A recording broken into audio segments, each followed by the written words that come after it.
Hello students. आज हम लोग इकोनॉमिक्स के चैप्टर स्टार्ट करेंगे। क्लास 11 इकोनॉमिक्स, माइक्रो इकोनॉमिक्स के चैप्टर से हम लोग स्टार्ट करेंगे। आपके सिलेबस में दो बुक्स हैं, ठीक है। एक माइक्रो इकोनॉमिक्स है और दूसरा स्टैटिस्टिक है। तो बच्चे स्टैटिस्टिक बेसिकली क्लास 10th में बहुत हद तक पढ़े रहते हैं, तो स्टैटिस्टिक उनके लिए एक न्यू सब्जेक्ट नहीं रहता है, बट इकोनॉमिक्स एक उनके लिए न्यू सब्जेक्ट है। इससे पहले भी 10th में बच्चे इकोनॉमिक्स पढ़े, बट अब यहाँ पे हम लोग इकोनॉमिक्स की थ्योरीज पढ़ रहे हैं, ठीक है, कि एक्चुअली में थ्योरीज क्या होता है। इससे पहले 10th तक हम लोग जितने भी इकोनॉमिक्स पढ़े हैं उसमें ज्यादातर या तो स्टोरीज बेस्ड रहते हैं या इतने डिफिकल्ट थ्योरीज नहीं रहते हैं। वैसे डिफिकल्ट क्लास 11th में भी नहीं है, बस ये है कि थोड़ा उसको समझना पड़ता है। एक बार हम थ्योरी समझ जाते हैं तो उसके बाद बाकी चीजें हमको एकदम क्लियर रहती है। तो आज हम लोग स्टार्ट करेंगे चैप्टर अपना इंट्रोडक्शन टू इकोनॉमिक्स।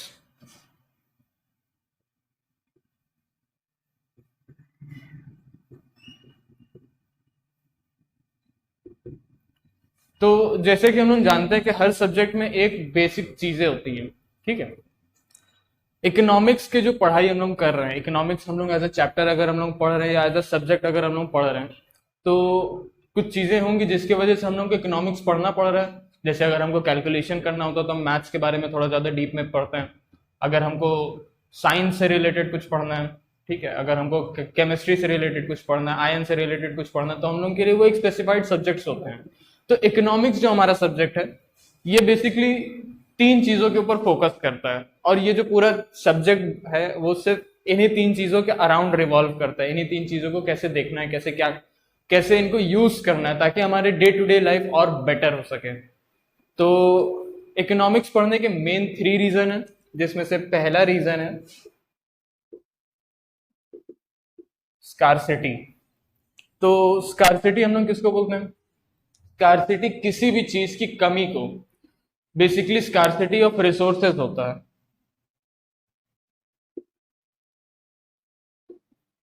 ठीक है। तो स्कार्सिटी ऑफ रिसोर्सेज, रिसोर्सेज हम लोग जैसे कि पहले पढ़ चुके हैं क्लास 10th में कि रिसोर्सेज हर उस चीज को बोल सकते हैं हम लोग जिसको कि हम यूज करके आगे कुछ और प्रोडक्शन में हेल्प करें। तो रिसोर्सेज को हम लोग एक नहीं बहुत सी जगह पे यूज कर सकते हैं।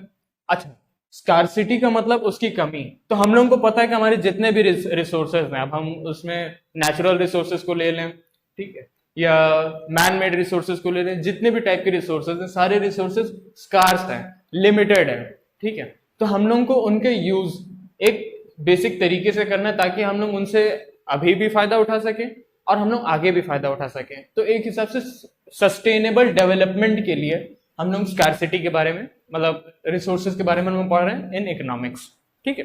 तो इसका एक एग्जांपल अगर हम आपको बताएं कि रिसोर्सेज स्कार्स कैसे हैं, तो हम मान के चलते हैं कि हमारे पास, इंडिया के पास 11 मेगा टन का गोल्ड सॉरी कोल रिजर्व बचा है, ठीक है। तो अब इतने रिजर्व को हम कैसे यूज करेंगे, क्योंकि हम लोग जानते हैं कि कोल को हम लोग बहुत से जगह पे यूज करते हैं, इंडस्ट्रियल पर्पस के लिए यूज करते हैं, हमारे डोमेस्टिक पर्पस के लिए यूज करते हैं, ठीक है, बहुत से जगह पे यूज होता है वो। तो कोल को हम कैसे यूज करेंगे? तो अब यहाँ पे कोल हमारे लिए क्या है? रिसोर्स है, और हम उसका एक लिमिटेड अमाउंट बता दिए कि हाँ इतना टन रिजर्व मेरे पास रखा है, इसका मतलब वो स्कार्स है, वो ऐसा नहीं है कि बार बार प्रोड्यूस हो रहा है, ठीक है। तो सबसे पहला चीज होता है स्कार्सिटी ऑफ रिसोर्सेज। सेकेंड है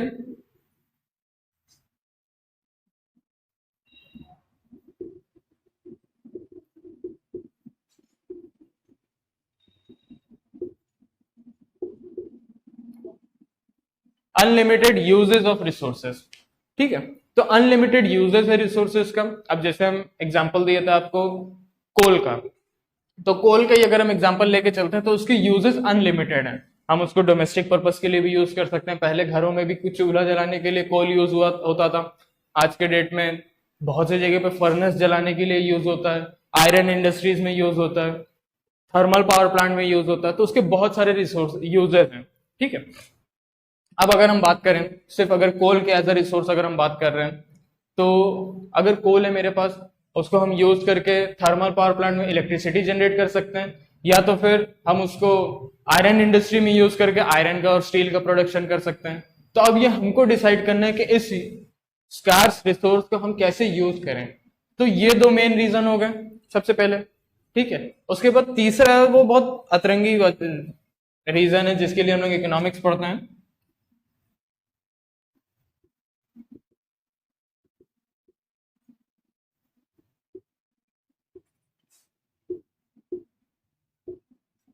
अनलिमिटेड ह्यूमन वांट्स। हाँ, ह्यूमन की जो वांट्स होती है वो अनलिमिटेड होती है। अभी हम 1 megaton electricity, sorry 1 mega kilowatt electricity अभी प्रोड्यूस कर रहे हैं। अब हमको इतना भी कम पड़ने लगा, उसके बाद फिर हम 5 मेगा किलो इलेक्ट्रिसिटी प्रोड्यूस करने लगेंगे। ठीक है। अभी मेरे पास एक साइकिल से भी हम चल रहे हैं, कुछ दिन बाद हमको दिल करेगा कि हम बाइक से चलें, उसके कुछ दिन बाद हमको दिल करेगा हम एक कार से चलें।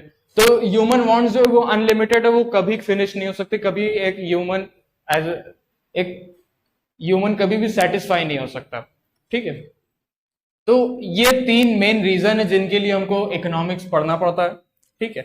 अब इकोनॉमिक्स की अगर हम बात करें तो इकोनॉमिक्स को पढ़ने के लिए हम लोग 2 अलग ब्रांच में उसको पढ़ते हैं। ठीक है। इकोनॉमिक्स हम लोग डिवाइड करते हैं 2 अलग अलग ब्रांच।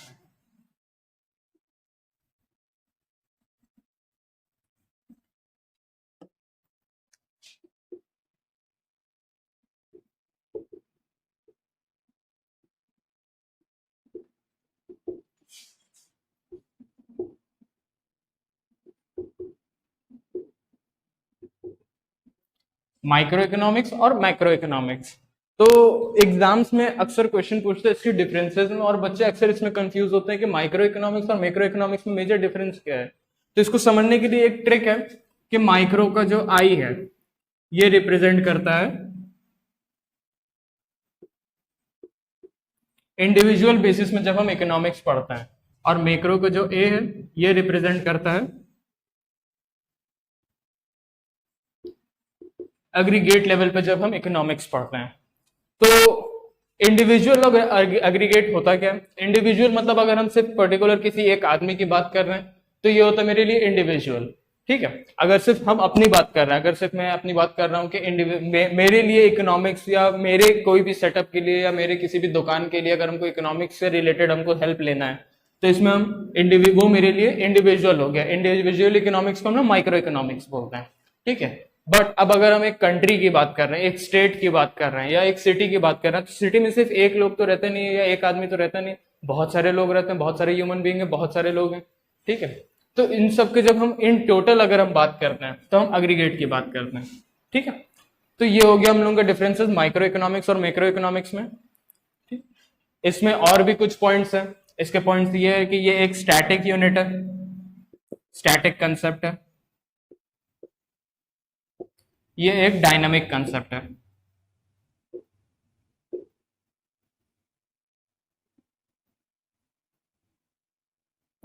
ठीक है। इसके एग्जांपल्स आते हैं डिमांड,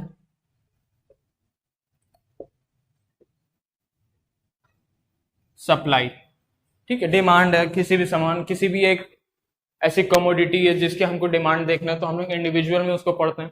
बट यही अगर हम एग्रीगेट की बात करें लोग कितना डिमांड कर रहे हैं तो ये आ जाता है example aggregate demand,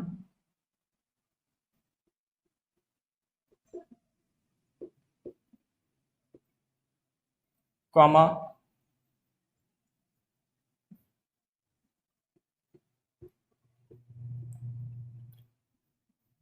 aggregate supply. ठीक है। तो ये कुछ बेसिक डिफरेंस होते हैं माइक्रो इकोनॉमिक्स और मैक्रो इकोनॉमिक्स में। अब इसके बाद जो मेजर क्वेश्चंस आते हैं इस चैप्टर में से वो आता है सेंट्रल प्रॉब्लम्स में से, central problem of an economy.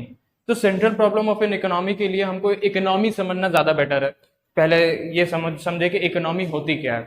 तो कोई एक डोमेस्टिक रीजन, किसी भी कंट्री की एक डोमेस्टिक टेरिटरी जिसके अंदर में इकोनॉमिक एक्टिविटी पार्टिसिपेट कर रही हूं, ठीक है, उसको हम एक इकोनॉमी बोलते हैं।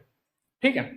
तो माइक्रो इकोनॉमिक्स इंडिविजुअल पर्सन के लिए, मैक्रो इकोनॉमिक्स एक पर्टिकुलर इकोनॉमी के लिए। तो जब हम इकोनॉमी की बात करते हैं यहाँ पे बहुत सारे प्रॉब्लम्स आते हैं।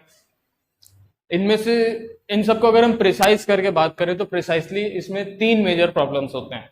ठीक है। तो अब इसके बाद का जो हमारा कंसेप्ट है वो central problems of an economy.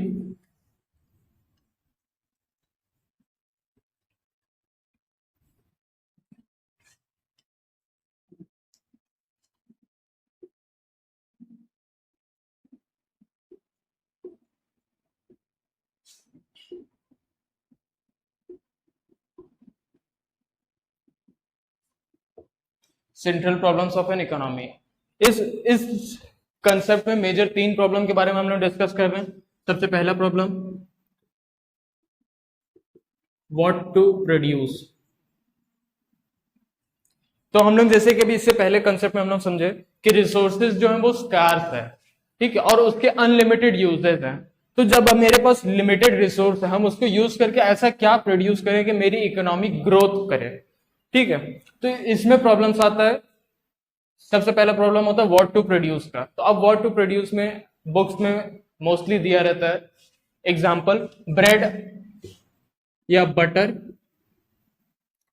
And gun का, ठीक है। थोड़ा दोनों ही अलग चीजें हैं, बट रिसोर्स को हम यूज करके किसी भी कुछ भी प्रोडक्शन कर सकते हैं। अलग अलग यूजेस होते हैं, अलग अलग नीड्स होते हैं रिसोर्सेज का। तो हम लोग एक एग्जांपल समझते हैं कि बटर, अगर हम इकोनॉमी में बटर प्रोडक्शन कर रहे हैं तो हो सकता है लोग उसको कंज्यूम करके अपना पेट भर सकें। बट अगर हम गन्स का प्रोडक्शन कर रहे हैं तो हो सकता है इकोनॉमी अपने अपने आप को डिफेंस करने के लिए यूज करे। तो बेसिकली बुक राइटर्स जो होते हैं वो ये 2 एग्जाम्पल का यूज करते हैं। तो मैं और कोई एग्जांपल यूज करके नहीं समझाना चाह रहा ताकि आप बुक पढ़ें तब आपको कंफ्यूजन हो, ठीक है। बटर और गन का, अब मेरे पास रिसोर्सेज लिमिटेड है, मेरे पास जो पॉपुलेशन है वो भी लिमिटेड है। पॉपुलेशन का मैं यहाँ पे जिक्र इसलिए कर रहा हूँ क्योंकि हम लोग किसी भी इकोनॉमी में अगर हम प्रोडक्शन करेंगे तो वो अपने आप प्रोडक्शन नहीं होगा, वो लोगों को यूज करने से होगा, ठीक है, मैन पावर को यूज करने से होगा। तो बटर का अगर हम प्रोडक्शन करते हैं तो जितने भी मेरे पास पॉपुलेशन है वो पॉपुलेशन का आराम से पेट भरेगा। बट अगर हम गन्स का प्रोडक्शन करते हैं तो मेरी जो इकोनॉमी है वो डिफेंसिव रह सकती है। तो हमको एक लिमिटेड अमाउंट को यूज करना है गन्स के प्रोडक्शन के लिए, एक लिमिटेड अमाउंट को यूज करना है बटर के प्रोडक्शन के लिए। तो हम लोगों को जो ये प्रॉब्लम होता है वो इस तरीके से सॉल्व होता है कि हम किस चीज को बेटर प्रोडक्शन कर सकते हैं विद ग्रेट टेक्नोलॉजी। यहाँ पे एक और एक कंसेप्ट आता है कि किस इकोनॉमी में कितनी टेक्नोलॉजी है, ठीक है। तो ये टेक्नोलॉजी के यूज करके हम लोग जिस जिस चीज को प्रोडक्शन में मेरी टेक्नोलॉजी अच्छी है, हम बाकी कंट्रीज के कंपैरिजन में ज्यादा अच्छा प्रोडक्शन कर सकते हैं, हम उस चीज को ज्यादा प्रेफर करेंगे। क्यों? क्योंकि मेरा जब उसको प्रोडक्शन करेंगे तो उसका कॉस्ट मेरा कम लगेगा, और जब मेरा कॉस्ट कम रहेगा तो वो मार्केट में कम रेट में बिकेगा ताकि लोग ज्यादा से ज्यादा उसको खरीद सकें, ठीक है। तो सबसे पहला प्रॉब्लम ये हुआ हम लोगों का। Second problem, how to produce.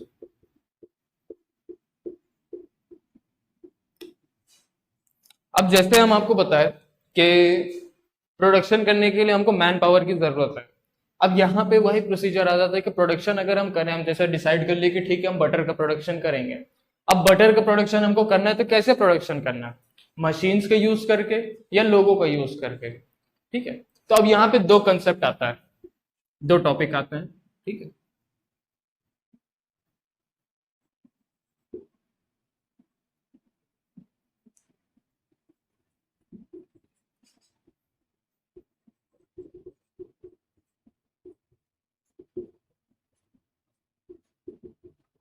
Labour intensive technique and capital intensive technique. तो लेबर इंटेंसिव टेक्निक क्या होता है? लेबर इंटेंसिव टेक्निक होती है पर्टिकुलरली जिसमें कि हम रिसोर्सेज को यूज कर रहे हैं और साथ में हम लेबर को यूज कर रहे हैं किसी भी चीज की प्रोडक्शन करने के लिए। बट कैपिटल इंटेंसिव टेक्निक मतलब जब हम मशीनरीज का यूज कर रहे हैं किसी भी चीज का प्रोडक्शन करने के लिए, ठीक है। इनके अपने प्रोज हैं, इनके अपने कॉन्स हैं। तो इनके प्रो और कॉन एक बार देख लेते हैं। इसमें हम लोग लेबर को यूज कर रहे हैं और इसमें हम लोग मशीन्स का यूज कर रहे हैं। वन टाइम इन्वेस्टमेंट रहता है कैपिटल इंटेंसिव टेक्निक में।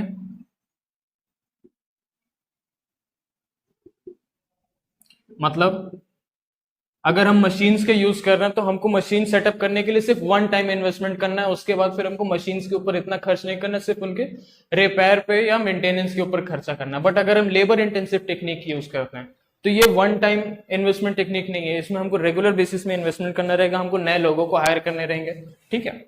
तो it requires more investment. Second point क्या आता है? Capital intensive technique at comparison to labour intensive थोड़ा चीप पड़ता है, ठीक है। So it is less costly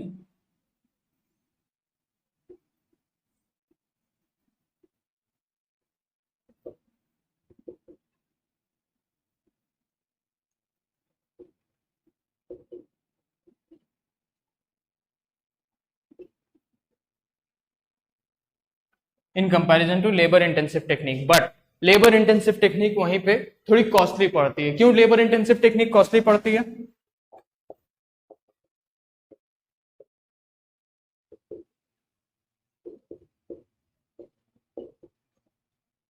क्योंकि रेगुलर बेसिस में हमको न्यू लेबर हायर करने होंगे। अब न्यू लेबर को अगर हम हायर कर रहे हैं या पुराने लेबर को अगर हम फायर कर रहे हैं, तो उसके फायर करने में हमको कुछ कंपनसेशन उसको देना पड़ेगा। अगर हम न्यू लेबर को हायर कर रहे हैं तो उसको कुछ कंपनसेशन देना पड़ेगा, या फिर उसको हमको एक अट्रैक्टिव सैलरी देनी पड़ेगी, और फिर ये सैलरी मेरी मंथली बेसिस पे बनेगी, तो ये हमको हर महीने कॉस्ट करेगी। और फिर अगर हम एक एग्जांपल के तौर पे देखें कि अगर मेरी कंपनी में 20 लोग हैं या 100 लोग हैं, ठीक है, तो इतने लोगों को हमको एक फिक्स्ड अमाउंट हर मंथ देना होगा, तो ये मेरे लिए थोड़ा कॉस्टली पड़ेगा। बट वहीं अगर हम किसी मशीन का यूज करते हैं तो वन टाइम इन्वेस्टमेंट में हमको जितना भी पे करना हुआ वो कर दिया, उसके बाद फिर हमको ईयरली या मंथली हमको बस उसके मेंटेनेंस के ऊपर कॉस्ट स्पेंड करना है, ठीक है। तो ये कुछ डिफरेंसेस हो जाते हैं लेबर इंटेंसिव टेक्निक में। अच्छा, क्वेश्चंस भी अक्सर इसी में से पूछे जाते हैं, सेंट्रल प्रॉब्लम्स में से अक्सर क्वेश्चन पूछे जाते हैं कि हाउ टू प्रोड्यूस में डिफरेंसेस बताइए आप लेबर इंटेंसिव टेक्निक में और कैपिटल इंटेंसिव टेक्निक में, ठीक है। इसके बाद जो हम लोगों का थर्ड प्रॉब्लम होता है, थर्ड प्रॉब्लम मेरा होता है फॉर होम टू प्रोड्यूस।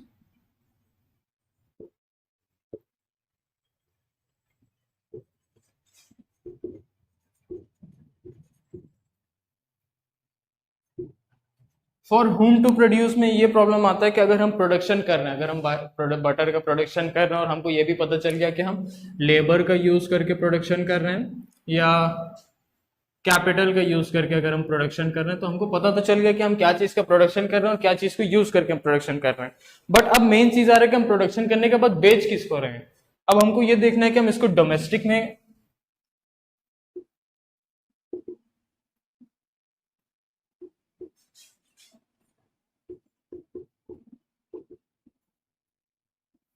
अब हमको ये देखना है कि हम इसको डोमेस्टिक मार्केट में सेल करते हैं या फिर फॉरेन मार्केट में सेल करते हैं, ठीक है। तो ये हो जाता है आपके central problems of an economy, ठीक है। इसमें से अक्सर क्वेश्चंस आते हैं और कभी कभी इसमें से 6 मार्क्स तक के क्वेश्चंस आते हैं। वैसे अब सीबीएसई अपने पैटर्न्स थोड़े चेंज कर रही है, तो हो सकता है अब आपको 5 मार्क्स के क्वेश्चन दे, बट ये टॉपिक थोड़ा इंपॉर्टेंट है, थोड़ा समझने वाला है। एक बार इसका आप रीडिंग भी करेंगे तो आपको और अच्छे से समझ में आ जाएगा। और इसके अलावा अगर कोई प्रॉब्लम्स रहते हैं आपको, तो आप कमेंट में मेरे साथ बिल्कुल डिस्कस कर सकते हैं, ठीक है। अब इसके बाद जो हमारा नेक्स्ट प्रॉब्लम आता है या नेक्स्ट टॉपिक है जो मेरा, वो है पीपीसी का या पीपीएफ के बहुत सारे नाम है, ठीक है।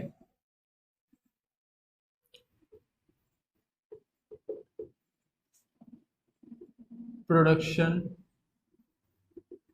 पॉसिबिलिटी कर्व या फिर पीपीएफ फ्रंटियर। तो प्रोडक्शन पॉसिबिलिटी फ्रंटियर ये होता क्या है? तो जो central problems of an economy में जो हमारा पहला प्रॉब्लम था व्हाट टू प्रोड्यूस, ये उन्हीं चीजों को ग्राफिकली रिप्रेजेंट करता है, ठीक है। It is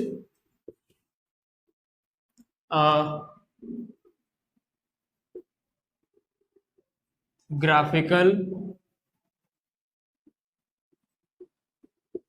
representation of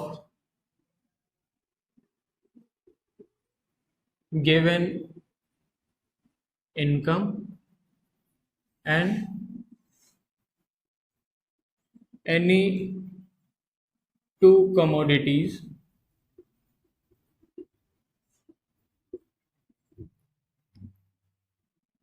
that can be produced, ठीक है। तो कुछ एक गिवन इनकम के साथ, इसमें कीवर्ड है आपका गिवन इनकम, ठीक है। इसके अलावा any two commodities that can be produce, ठीक है। तो ये आपका कीवर्ड रहेगा एग्जाम्स के लिए। तो यहाँ पे हम ग्राफिकल रिप्रेजेंटेशन स्टार्ट करते हैं, ठीक है। हमारा ये वाई एक्सेस हो गया, ये एक्स एक्सेस हो गया। अब इसमें हम कोई भी एक कमोडिटी ले लेते हैं, जैसे कि हम लोग पहले एग्जांपल लिए थे बटर का और गन का। तो अब हम यहाँ पे बटर का प्रोडक्शन कर रहे हैं और यहाँ पे गन का प्रोडक्शन कर रहे हैं, ठीक है। बट मेरे पास गिवन इनकम जो है वो मेरे पास गिवन है, मतलब हम ऐसा नहीं है कि हम बार बार इनकम उसमें ऐड कर रहे हैं। बस एक लिमिटेड इनकम है, हम इसको मान लेते हैं कि मान लेते हैं अगर मेरे पास 1000 रुपीज है, या गन का हम प्रोडक्शन कर रहे हैं तो 1000 नहीं, हम मान लेते हैं 1 लाख है मेरे पास, ठीक है, एक एग्जाम्पल के तौर पे मान लेते हैं। अब 1 लाख का अगर हम यूज करके अगर हम सिर्फ बटर का प्रोडक्शन करते हैं तो हो सकता है हम यहाँ तक का प्रोडक्शन कर लें, जिसको कि अलग स्केल पे मेजर किया गया हो, ठीक है। और अगर हम गन का प्रोडक्शन करते हैं तो हो सकता है कि इस पॉइंट तक मेरा गन का प्रोडक्शन हो। तो अब इस पॉइंट को और इस पॉइंट को अगर हम ज्वाइंट कर दें तो ये जो कर्व बन रहा है ये मेरे लिए है प्रोडक्शन पॉसिबिलिटी कर्व। अब इसका मतलब क्या हुआ, यहाँ पे अगर हम इस पॉइंट पे प्रोडक्शन कर रहे हैं तो इतना अमाउंट का बटर का प्रोडक्शन कर रहे हैं और इतने अमाउंट का गन का प्रोडक्शन कर रहे हैं विद द गिवन इनकम। इसमें हम कोई इनकम ऐड नहीं कर रहे हैं, सिर्फ इतनी इनकम को यूज करके या इतने रिसोर्सेज को यूज करके हम इतना अमाउंट प्रोडक्शन कर रहे हैं बटर का और ये अमाउंट प्रोडक्शन कर रहे हैं गन का। बट हम ये अमाउंट को भी प्रोडक्शन कर सकते हैं जिसमें कि हम गन का प्रोडक्शन बढ़ा सकते हैं और बटर का थोड़ा कम कर दें, ठीक है।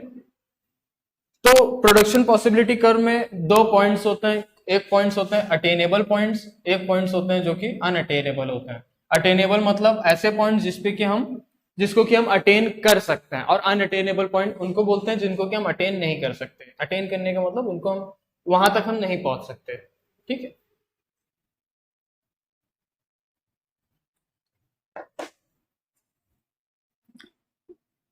ठीक है, तो अब ये पॉइंट हो गया point A, point B, point C, ये सब मेरे लिए अटेनेबल पॉइंट है। क्यों? क्योंकि ये ग्राफ के पॉइंट के ऊपर है, तो मेरे लिए ये अटेनेबल पॉइंट हो सकता है, ये अटेनेबल पॉइंट हो सकता है, हाँ हो सकता है बिल्कुल। क्यों? क्योंकि ये मेरे गिवन रिसोर्सेज के अंदर है।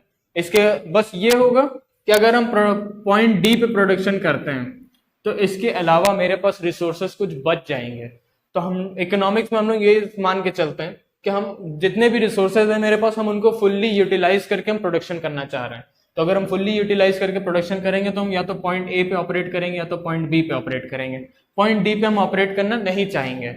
ये तो हो गया मेरा अटेनेबल पॉइंट। इसके अलावा होता है मेरा पॉइंट एफ जो कि अनअटेनेबल है। क्यों? क्योंकि ये ग्राफ के बाहर है, ठीक है, ये ग्राफ के बाहर है, इतने ना रिसोर्सेज है मेरे पास ना इतनी इनकम है मेरे पास कि हम यहाँ तक का प्रोडक्शन कर सकें।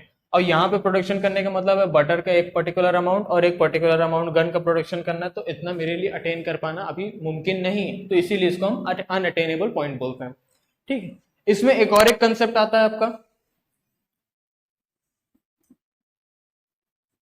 जिसको हम लोग बोलते हैं अपॉर्चुनिटी कॉस्ट।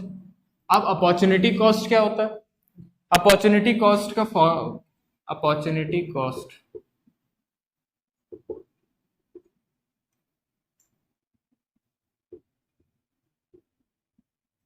अपॉर्चुनिटी कॉस्ट का एक सिंपल सा डेफिनेशन है, नेक्स्ट बेस्ट अल्टरनेटिव फॉरगॉन, ठीक है। ये आपका कीवर्ड है, a particular combination which is next best alternative foregone, ठीक है। फॉरगॉन मतलब एक एग्जांपल से समझते हैं। ये मेरा पीपीसी है, ठीक है। पॉइंट ए पे हम प्रोडक्शन कर रहे हैं या पॉइंट बी पे हम प्रोडक्शन कर रहे हैं, ठीक है। तो अगर हम पॉइंट ए को चूज करते हैं तो मेरे लिए जो अपॉर्चुनिटी कॉस्ट होगा वो पॉइंट बी होगा कि हम इसको भी प्रोडक्शन कर सकते थे बस नहीं कर पाए, ठीक है। नहीं करना चाह रहे हैं क्यों? क्योंकि हम पॉइंट ए को प्रोडक्शन कर रहे हैं, क्योंकि मेरे पास रिसोर्सेज जो है वो गिवन है, लिमिटेड है। इसका अगर हम और किसी दूसरे तरीके से एग्जांपल समझना चाहें तो मान के चलते हैं कि आपने कहीं पे जॉब के लिए अप्लाई किया, पॉइंट ए पे, पॉइंट बी पे, अब पॉइंट सी पे, कंपनी ए, कंपनी बी, कंपनी सी पे आपने अप्लाई किया। अच्छा, तो कंपनी ए आपको ऑफर कर रही है 25,000 रुपीज की सैलरी, कंपनी बी आपको ऑफर कर रही है 15,000 की सैलरी, और कंपनी सी आपको ऑफर कर रही है 20,000 की सैलरी। तो जो कि एक एज अ एम्प्लॉय अगर आप सोचेंगे तो मेहनत आपको तीनों जगह पे करनी है, तो फिर आप सोचेंगे कि कंपनी ए हमको ज्यादा ऑफर कर रही है, हम कंपनी ए का ऑफर ले लेते हैं। बट इसके अलावा अगर आप इसकी अपॉर्चुनिटी कॉस्ट देखना चाहते हैं तो आपका अपॉर्चुनिटी कॉस्ट मतलब इसका नेक्स्ट बेस्ट अल्टरनेटिव, अगर आप इसको चूज नहीं करते तो नेक्स्ट क्या चूज करेंगे, तो नेक्स्ट आप चूज करेंगे सी को 20,000 को, तो ये 20,000 जो है ये हो जाएगी आपकी अपॉर्चुनिटी कॉस्ट। ठीक है, तो इसके साथ हम लोग का ये चैप्टर खत्म होता है। इसमें इसके अलावा मुझे नहीं लगता कि इसमें कुछ बचा है, बट अगर इसके अलावा कुछ इसमें बचता है, आपको लगता है कि इसमें कुछ और बच गया या कुछ रह गया, तो आप कमेंट में बिल्कुल उसके लिए डाल सकते हैं, और इसके अलावा मैं उसको अलग से वीडियो बना के आपको पोस्ट कर दूंगा। ठीक है, तो आज के लिए बस इतना ही। Thank you and have a nice day.